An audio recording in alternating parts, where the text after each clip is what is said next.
Story 1. My mom used to pack my lunch, and she put a little note with a compliment or encouragement in it every day through high school. My friends would make me read them aloud at lunch because they liked getting the messages too.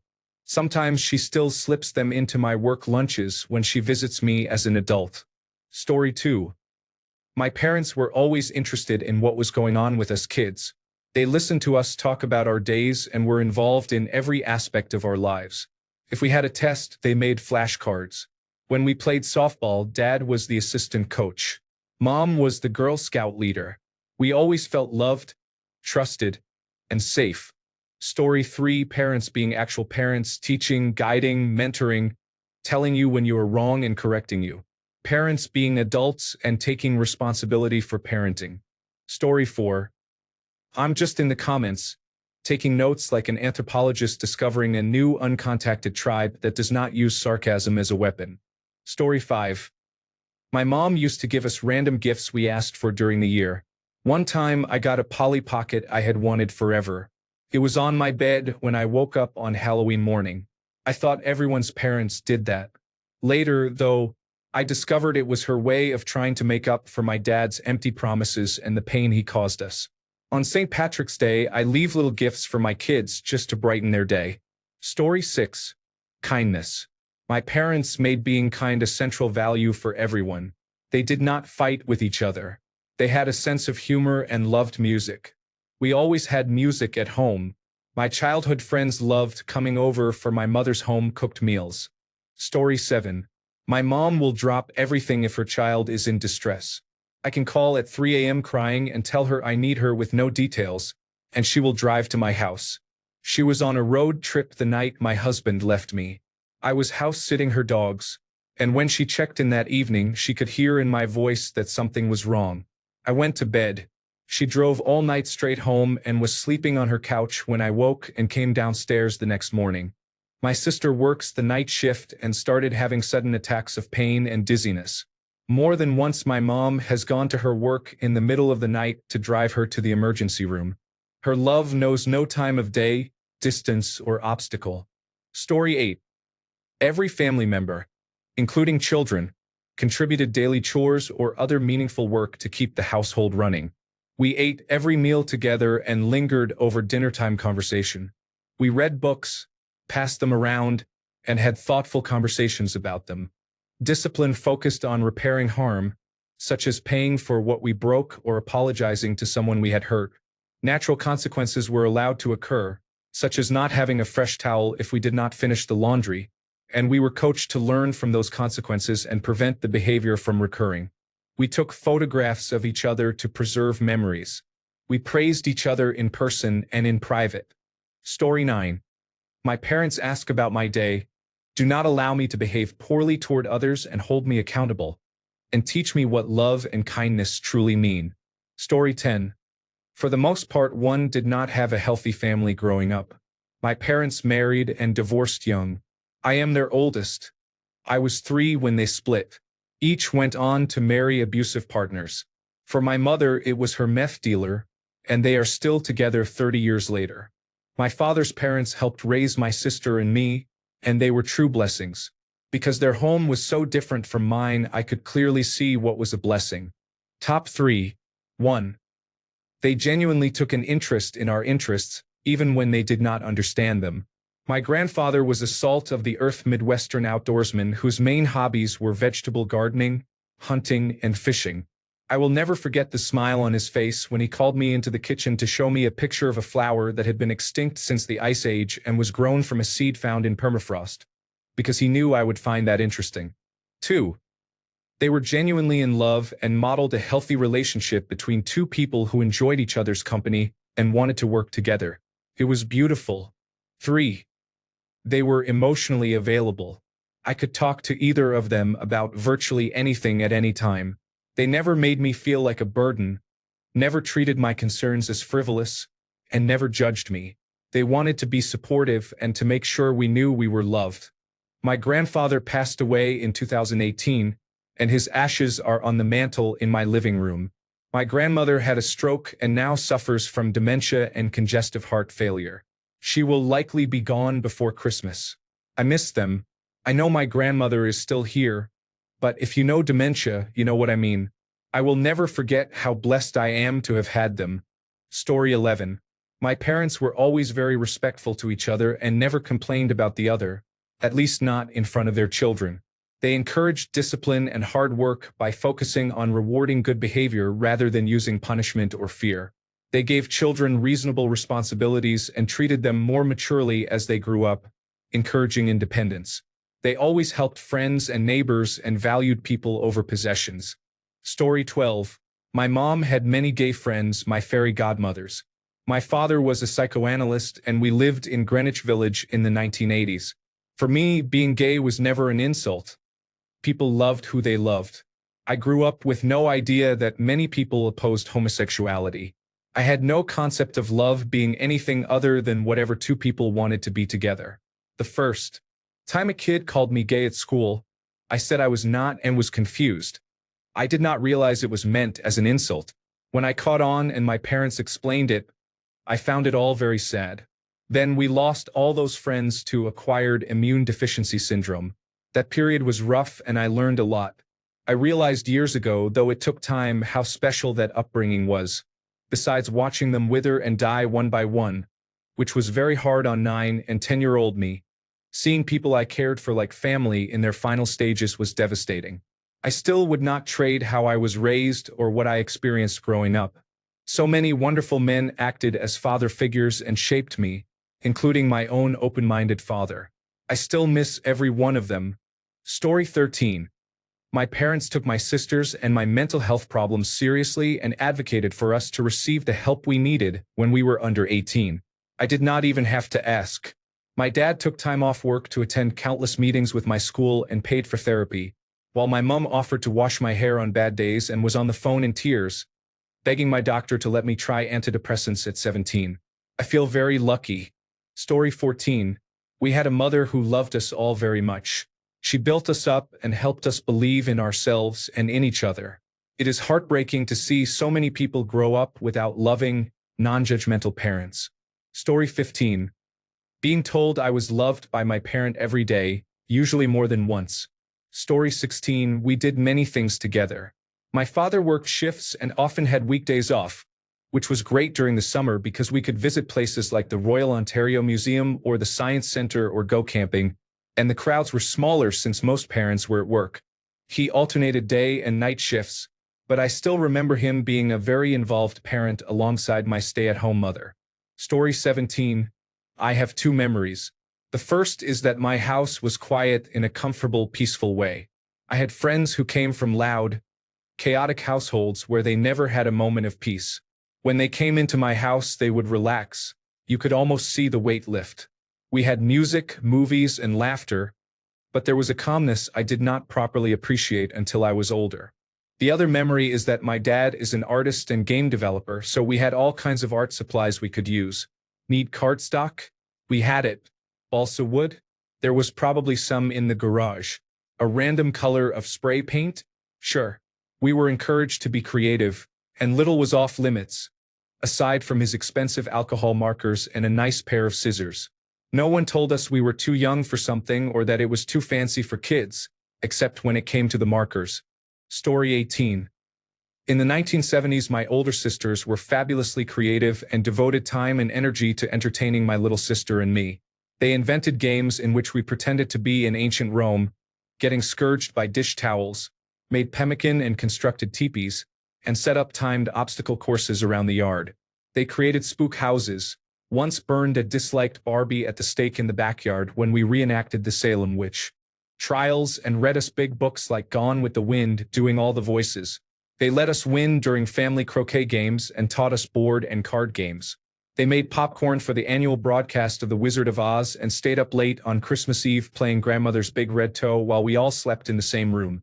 They took us trick-or-treating, bought us penny candy, and walked us to the library or the small local mall. My parents were wonderful too, but my sisters spent a lot of time trying to please us. We were not much younger than they were. There were 2-year gaps between each of us. Maybe kids still do this sort of thing, but all I know is that it was magical. Story 19. I had a pretty perfect childhood. I never felt unsafe at home. There was always food and snacks. My parents ran Cub Scouts and my dad coached baseball and basketball like a movie. One thing I did not realize until I was older was the effort my parents put into providing us healthy meals. I attended a rough elementary school and remember being jealous of kids who had cream eggs every day in their lunch, or Lunchables every day, or just candy. I traded my fruit to those kids and thought I made quite a deal when they gave me their candy. Later, I realized how that fruit was probably the only fruit those children would get and how much my parents cared compared with other parents at the school. Story 20. We had family dinner together every night. My parents apologized to me if they lost their temper or were late picking me up. Story 21. I had a father who never made a negative comment about having only daughters. He never joked about wanting a son, and when others said he was outnumbered, he brushed it off as nonsense. Story 22. My parents always showed up for all of our events, competitions, and award nights. They got to know our friends and supported them as much as they supported us. Once my mom and I went to surprise a friend at a fairly important event where he was being recognized. Not even his parents attended. Even now, as an adult, my best high school friends still love my parents, and my parents ask how my friends are doing. Story 23. My mom puts together a gift basket for us for every holiday. Story 24. My family was not the healthiest. I contributed to that as a child because of behavioral issues. One extraordinary thing was that when my mother was in graduate school, she lived apart from us for about 4 months for an internship in a city an hour and a half away. My father essentially took over parenting. My brother was about 12 and I was about 6, and my father handled everything as a pseudo-single parent. She came home on weekends. At the time it felt normal, just another thing happening in our family. Years later I realized that almost no one would do that for a spouse, especially a man. This was in the 1990s, when conditions were still difficult for career-minded women. Story 25. We had family dinners, read together, and watched television. We were taught responsibility, to be kind to others, and how to stand up for ourselves. My dad loved music, so there was always music and spontaneous dancing. I always knew that if I was in trouble, my parents would be there for me, and they always were. I miss my parents. Story 26. Now that I am older, I realize people do not sit down and eat dinner together. I grew up doing that. Every night we each chose the music that played during dinner. I always picked the Grease soundtrack, laughing out loud. Story 27. My parents were always glass half full people who told us we could do or be anything. Story 28. Saturday night was family time. Friends were welcome, and it happened often, though not every Saturday. We played board games, watched movies, or did another activity together. We took vacations together every year to the family cabin, on road trips, or by train. Everyone had a say in where we went and what we did. Story 29. My dad asked me if I knew how much he loved me every day. Story 30. Your parents actually support you. I have heard so many stories of parents who simply do not care, who use their children for their own ends, or who even seem to enjoy upsetting them. Even though I am in my 40s now and know many people, this still feels incredibly strange and makes me feel extremely blessed to have had the parents I did. Story 31. I felt confident that my parents truly liked and loved each other.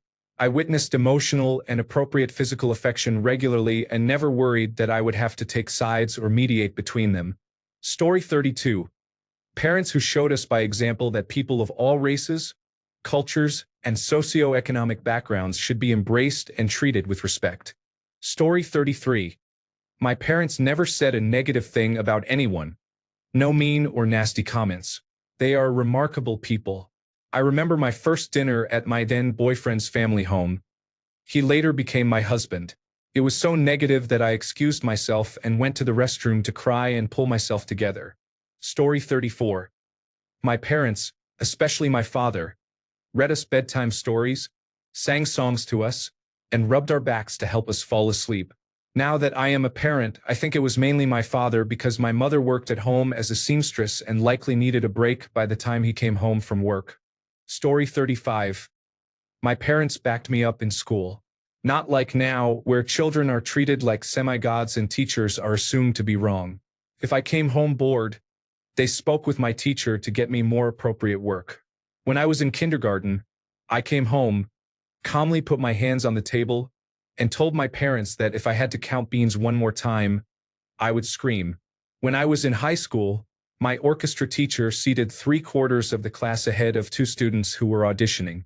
When I raised this apparent unfairness with her, she told me not to tell my parents. My father requested a parent-teacher conference and wrote a letter to the superintendent about the teacher telling a minor not to talk to their parents about a concern. A vice principal once asked my teachers why they were challenging me in math, because I was a girl. I still had to do the work, but my parents advocated for me, supplemented my learning, and helped me realize that adults did not always have the right answers. Stand up for the little people. They are still awesome to this day, and my poor boyfriend, whose family was emotionally unhealthy, is still trying to figure it out. Story 36. My parents would often cuddle until they fell asleep on the couch. My mother never looked in my bags or journals. My family ate all 3 meals together at the table. My father genuinely thanked my mother for everything she set on the table. When they arrived, the first thing they did was give each other a small kiss. Story 37.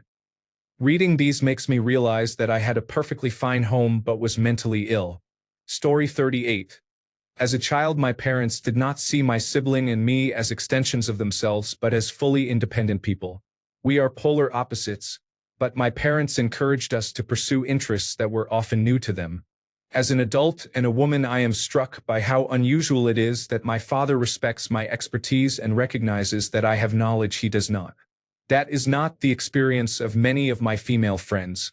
They often have contentious relationships with their fathers because their fathers do not see them as adults and often show more respect to their husbands. Story 39. I always have stable parents who love and guide me, and siblings who support me and one another, especially when things are tough. Story 40. My dad would always say things like, "I would never hurt you. You're safe at home. I will support you." I only learned in adulthood that his father routinely beat him, and that my dad had deliberately tried to break that cycle. I took having a safe and comfortable home for granted. Story 41. My parents taught me things such as how to speak up for myself, what to do when I get my period, how to shave my legs, how to cook meals, how to do laundry, and when and how to clean things, which my wife was never taught.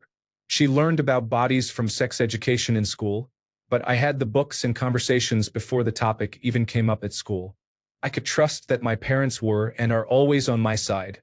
They came to my school plays and parent-teacher conferences, fostered my interests, gave me advice, and genuinely enjoyed spending time with me. I am 35, and they still often tell me how much they love me, miss me, and how proud they are. They are deeply and genuinely happy that I am happy. Story 42. I had parents who actually listened when I talked. They did not rush to fix everything or turn it into a lecture. They simply listened. I did not know how rare that was until I got older. Story 43. Not wanting to be away from home for long because you enjoyed being around your parents and felt safer there than anywhere else. Story 44. My dad would get home from work, and my mom would ask how his day had been, and then genuinely listen without interrupting or immediately bringing up a list of chores. I thought that was just something they did on television. Story 45. I thought most adults would be as loving, honest, supportive, and understanding as my parents and their friends. We were not sheltered, and I was not surprised by rude people.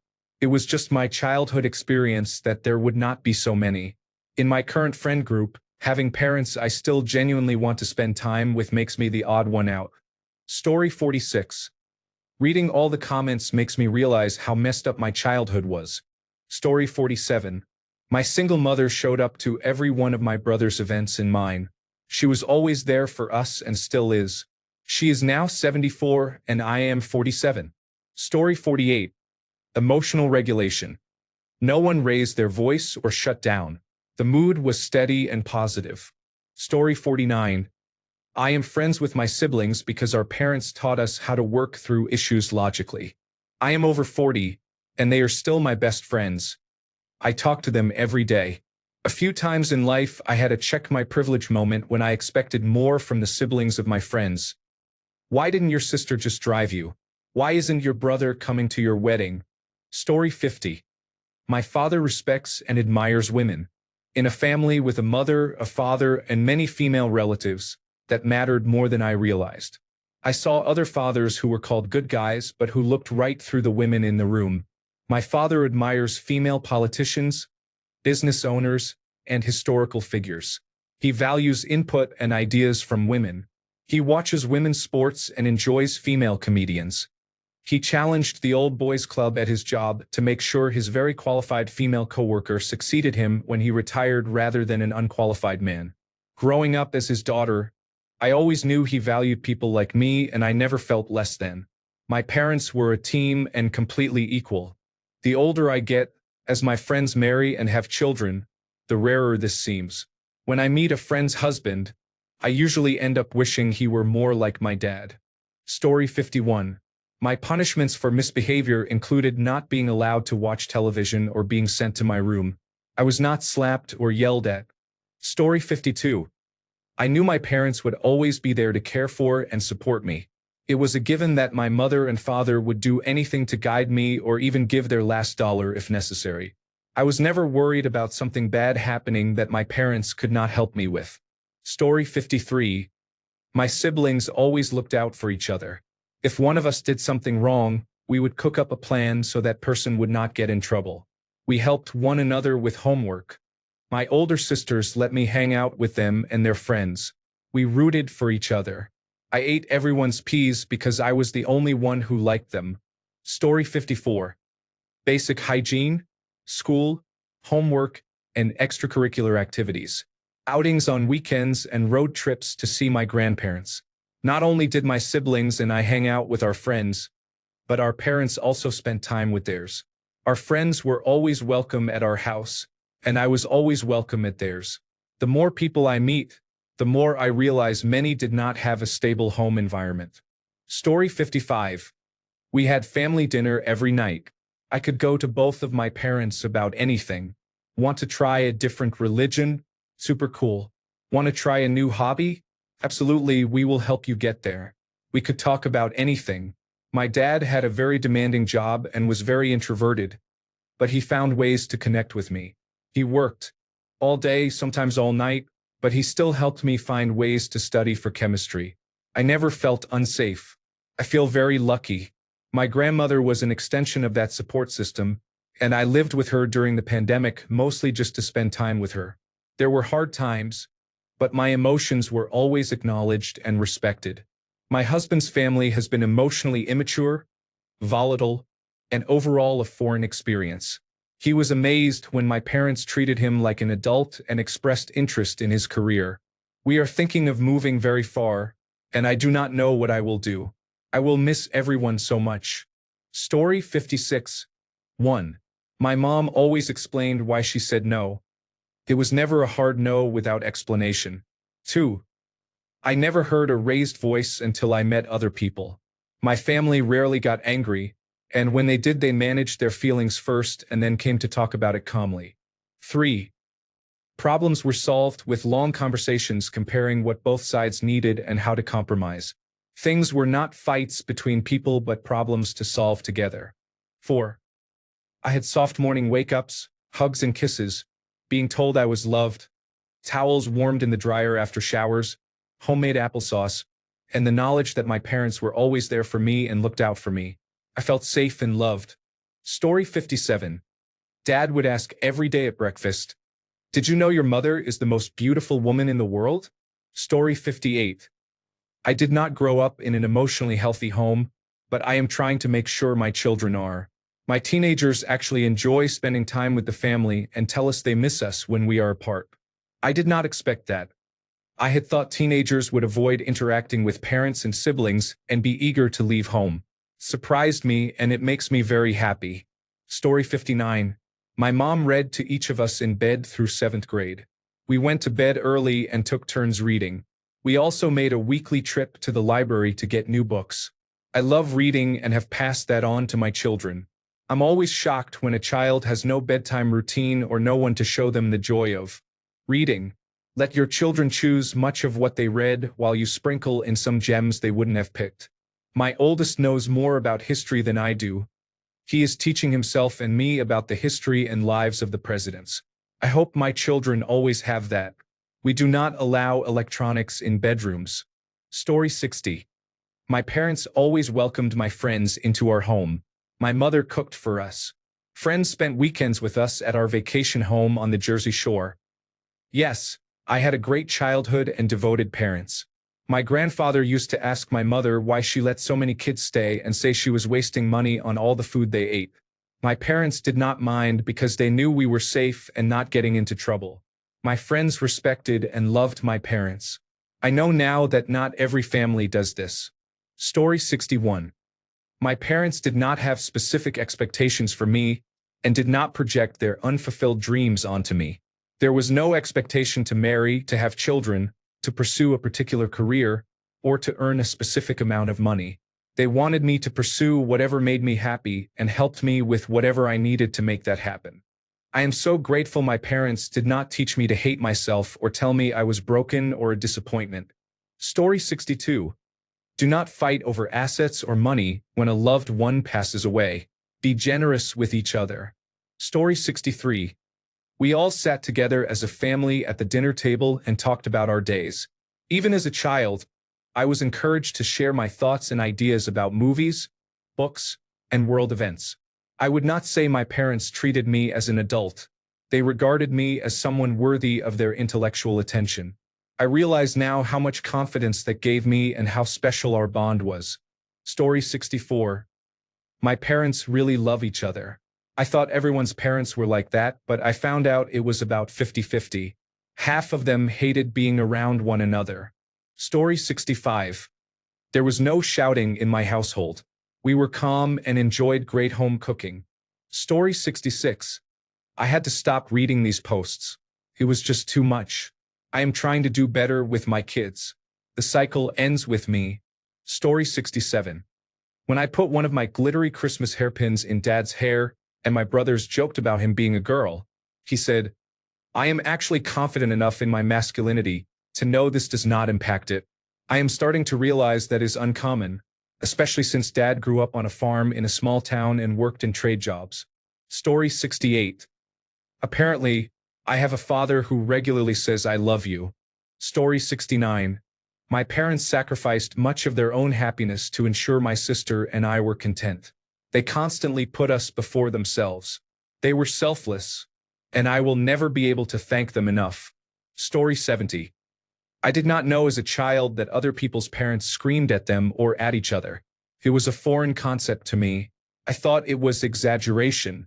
As I grew up and saw how many of my friends' families operated, I realized how lucky I was to live in a home without serious conflict. Arguments in my house were short-lived and ended with honest apologies and people saying I love you. I am incredibly grateful for that now that I know how rare it can be. Story 71. When you get to be my age, 53, I took care of my elderly mother when she had cancer.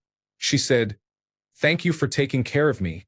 I replied, "Did I ever thank you for taking care of me? Thank you." Had she been a mean person, I don't know if I would have fought for her as much as I did. Story 72. We have dinner together every night, discussing politics and debating ethics. Story 73. I can go to my parents when I make a mistake and they talk to me without berating or abusing me. Story 74. Family dinners were not every night, especially as we got older. With 3 children involved in various sports and activities and my father working odd hours and being on call, it was hard to arrange. But if we were all free, my mother liked us to sit down and eat together at the table with no television or other distractions. I did not think much of it until I learned that some families eat in the living room or that everyone fends for themselves. It was really nice. Story 75. My parents were very compatible and rarely fought. But when they did, they never went to bed angry. They were not even mean to each other in front of us. Story 76. My husband and I are raising 5 children.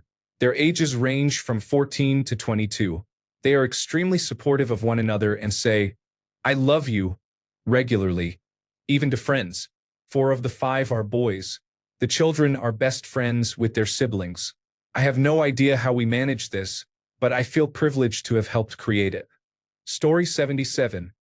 Dinner together every night. No phones, just conversation. I miss that. Story 78. When I was a kid, my parents indulged my belief in dragons and took me on bi-weekly nature walks in hopes of finding one to train. I remember bringing my map and Hiccup's shield Nerf gun. Magical times. Story 79. Family reading night. A treasury of the familiar, the Little House books, the Phantom Tollbooth, and the Oz books. Story 80. Being read to and listened to is a huge gift. Interesting conversation and not having to fake confidence are both gifts. I am really glad I read a people's history at a young age. Thanks, Dad. Story 81. At family dinners, my parents only bicker in front of us. They still put each other first and always apologize after arguments. I am very lucky and grateful for my upbringing every day. Story 82. My parents were incredibly supportive of my hobbies and became involved. I am an only child, and when I fell in love with theater, it became a family affair. We ate dinner at the table half the time and watched our favorite television shows together. I know I can talk to them about anything. Every family has problems, but I was very lucky. Story 83. Even though we no longer live in the same city, my parents still say good morning in daily text messages. Ask how my day is, tell me about theirs, and share whatever gossip there is. We call once a week and chat about random things. We take holidays together. My wife loves them. They respect us, consider my opinions, apologize, buy souvenirs on their trips. Things I loved as a child and still do, and they spoil my daughter. I took all of this for granted when I was younger until I made more friends and noticed many of them were estranged from their parents. Some of their marriages had problems because of their parents, and many parents tried to control their children even after they married. I love my parents, and I hope to be like them for my daughter. Story 84. My parents would talk to us individually after a fight. Even when the fight was between our mother and father, they would come to our rooms and tell us they loved us and that disagreements happen. It really took the fear out of blow-up fights. Story 85. I used to relax in bed with my parents. When my mom or dad came home, I would follow them into their room, lie on their bed, and talk about things. They would lie down and we would talk about whatever. Story 86. My dad told me he loved me all the time. He would write me notes in my lunchbox about how proud he was of me. He hugged me hard, kissed my forehead goodnight, and let me curl up in his lap as I grew into my 5'10" frame. I would overhear him telling people at church about the things I was involved with, and his coworkers would tell me how much he adored me, my mom and my sister when his back was turned. He died suddenly when I was 18. I still have one of the notes he wrote me in a small frame. He really was the best. Story 87. Sometimes I question myself and my parenting. I know I am a great mom, but I wish I could be better. Seeing many responses makes me realize I am a better mom than I think, and I need to give myself grace on days when I am running on empty. Story 88. My fiancé finds it extremely strange how nice my entire family is and how there is no major drama between us. Family events come and go without arguments, aside from penalty calls during backyard football. We do not need excuses to decline invitations. A simple sorry, I cannot make it, does not hurt anyone's feelings or create resentment. Story 89. Talk about your feelings, do activities together, and enjoy them. Story 90. My parents never treated me in a way that made me feel unsafe. Anytime there was conflict, or when they felt they had handled the situation poorly, they would come to talk to me, help me understand my feelings, and we would apologize to each other when appropriate. My dad would cry every time because he felt so bad. No one in the house ever went to bed with conflict unresolved or with anyone whose feelings had not been heard. My parents also came separately to my sister's room and mine each night. We talked one-on-one about our day, things we were struggling with, and what had made us happy or sad. They asked me about my friends and my thoughts and feelings. I love my parents. Story 91. Truly unconditional parenting. Do not hold the time, effort, or money spent over a child's head. Story 92. Reading all the posts makes me feel uncomfortable because I have never had these experiences. Story 93. I know beyond a shadow of a doubt that I have a home. No matter how bad life gets, people are there for me. I do not mean a physical home, although I have that too. I have people who love me unconditionally and will move heaven and earth to make sure I am safe. I did not realize that this kind of mental security was a privilege until I got older. Story 94. I have supportive parents. A few of my friends often say that their parents do not support them emotionally or financially. I do not know how to cheer them or what advice to give. Story 95. It is weird seeing all these comments about feeling seen and heard when even now I feel like I'm walking on eggshells in my house. We look close as a family, but really it's all isolation. No physical touch, no emotional connection. Just people in a house who happen to be related to each other. If there is love, it is a cold, figure it out for yourself kind of love. I remember being hugged as a toddler but not finding comfort from it. It does not feel sincere. Feels forced and fake. I dread Christmas every year because I get asked for a list, and it is like they buy presents for themselves instead or what they think I like. My family is suffocating and I have complicated feelings toward them. I am stuck at home as a young adult, feeling like I am still 14 and wishing for a way out. Story 96. This thread is making me cry right now. I missed out so fucking hard. Story 97. Our home was our safe place. My parents loved each other and us. Whatever misery the world threw at us, we always knew there was care and acceptance at home. Story 98. My friends congregated at my house, including my best friend. They felt safe there and knew our parents cared. For days a week or more someone was eating dinner with us or doing homework at my home. When one friend was having massive family issues, she called me at 2 in the morning, and my mom and I went and got her with no questions asked.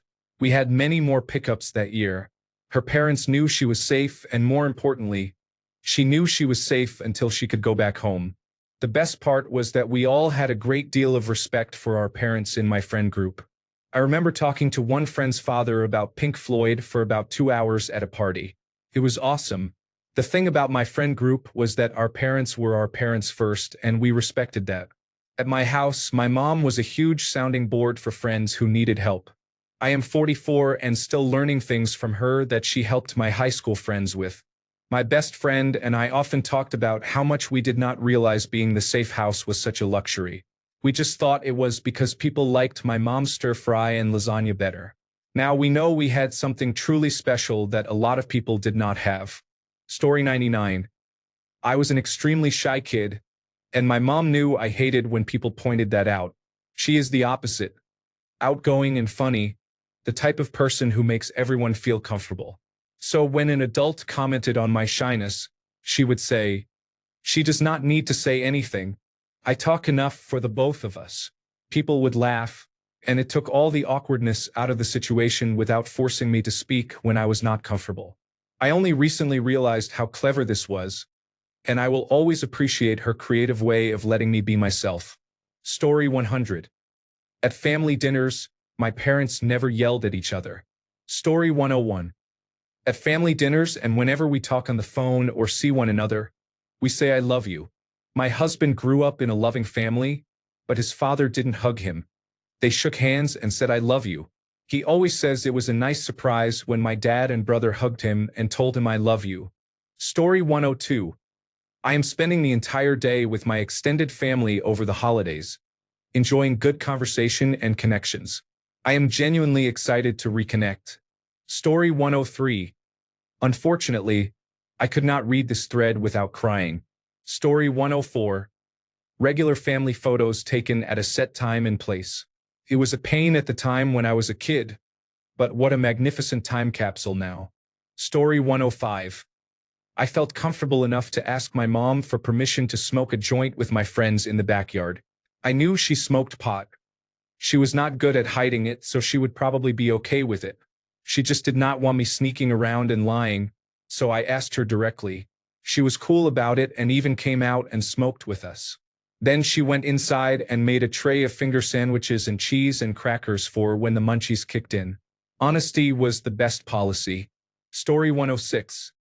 I almost feel like I am bragging now, but I did not realize how unusual these things were until after I became an adult. My parents loved each other and were married for 58 years. My dad told us he loved us. My mom cared deeply about her children and had a sense of humor. Story 107. My parents always gave me flowers and candy for Valentine's Day. My mother and I have October birthdays. When I was little, she used to tell me that Mother Nature changed the color of the trees each year just for us. Story 108. Mom and Dad didn't yell and we weren't hit. I never had a curfew or got grounded. My mom stayed at home until all 7 of us finished high school. We were all readers and were encouraged to be socially aware. My parents were rare when I was growing up in the 1960s and 1970s. Everyone was welcome at our house, and there was no tolerance for racism, homophobia, or any other form of discrimination. None of us ever really fought. My parents always treated each other with respect. Story 109. On our birthdays, my dad always wrote the most amazing cards for us. He wrote about our achievements in the past year and what my parents loved about us. The envelopes had the cutest nicknames. I am 26 now, and they still do it. Last month I had my daughter, and she received her first card. Story 110. I was shocked when I got to college by how many girls had eating disorders. It seemed closely related to family issues. Story 111. My parents laughed in bed at night and would spontaneously get up and dance when a song came on the radio that they liked. Story 112.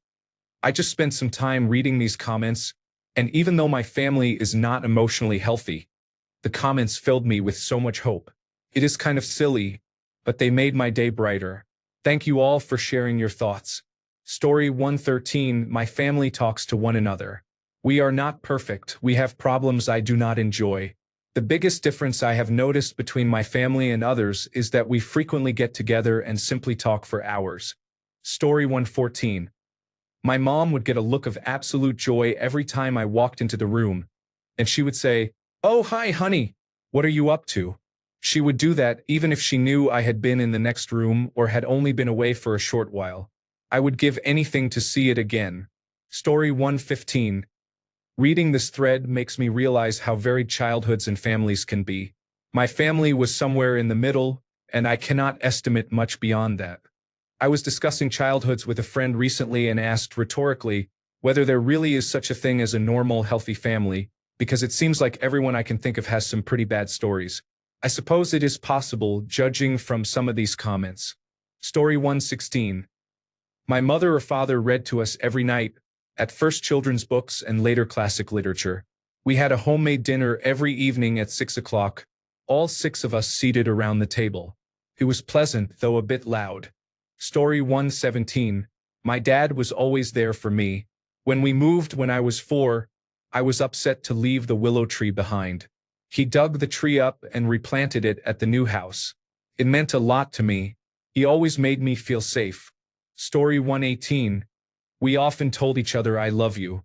I thought it was normal and that all families did the same. Story 119.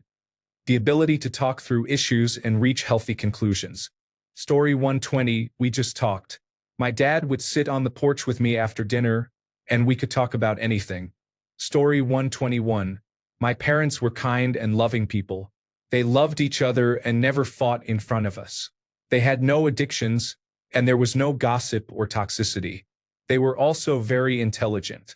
My father had 2 engineering degrees. My mother was valedictorian. They were eloquent and hardworking, and they inspired me greatly.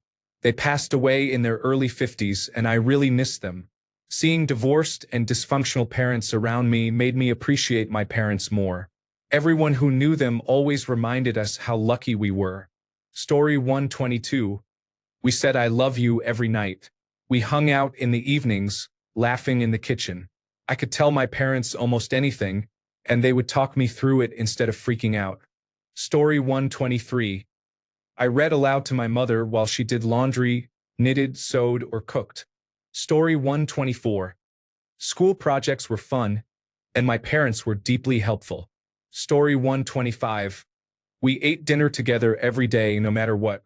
My parents attended all my extracurricular activities. Although they were divorced, they still got along and invited each other to holidays and other family gatherings. They both genuinely cared about our opinions and included us in family decisions. Story 126. I did not grow up in a normal or healthy environment, so I made it a point to be that kind of mother for my child. We make sure he has his privacy. We talk with him, try to engage with the things he likes, and apologize when we are wrong. We try very hard. There are days when I fear that I am messing. He leaves his door open most of the time so we can come in and talk. He says good night to us, tells us he loves us, and seems to enjoy being around us. He asks us to take him to the concerts he likes. Maybe we are doing something right. Neither my husband nor I grew up that way, and that is the point. Story 127. I got along with my younger brother. We were not just tolerant of each other. We played together, sought each other out, and I have always appreciated the relationship we had growing up. Story 128. My parents let me try activities within reason and did not punish me if I did not enjoy a hobby. If it was a class my parents had to pay for, I had to commit for the payment period, that is, a month, but if I hated it, I was not forced to continue. It gave me a clear sense of when I should quit because something is not for me and when I should grin and bear it to achieve a skill, a degree, or another goal. Story 129. My dad took each of his 3 daughters to breakfast on Saturday mornings. It was just the 2 of us.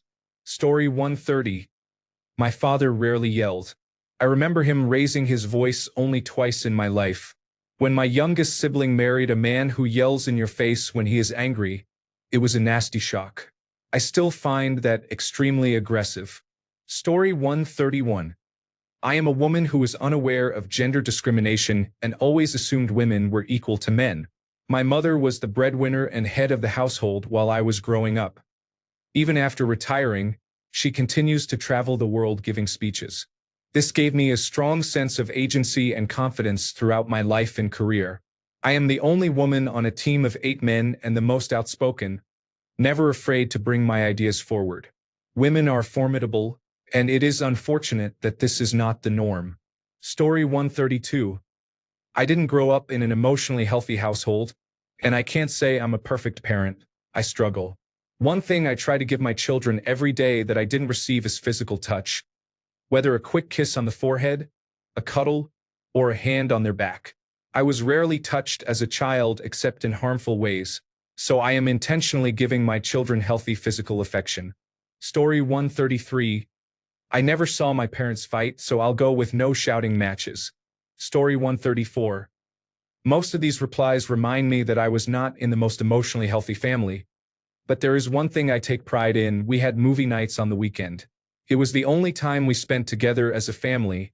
We did not even eat together. Story 135. I always knew I was loved unconditionally and feel so lucky.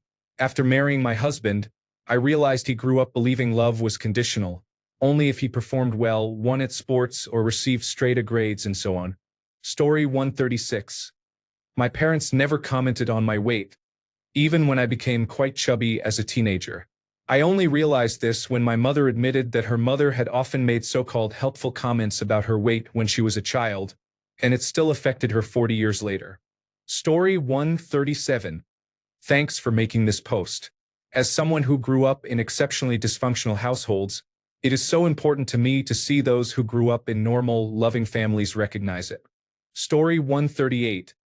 I grew up with very involved parents. I thought every parent coached their children's sports teams, served as treasurer, ran bingo tournaments to raise money, or volunteered at school. As I got older, I realized how fortunate I was to have had that experience.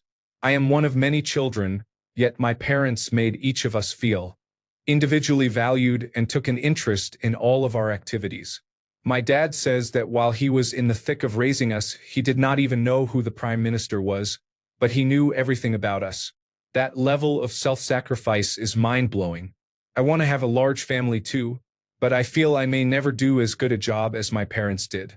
Thanks a bunch for sticking around till the end of the video. Remember to subscribe, and until next time, stay awesome and goodbye.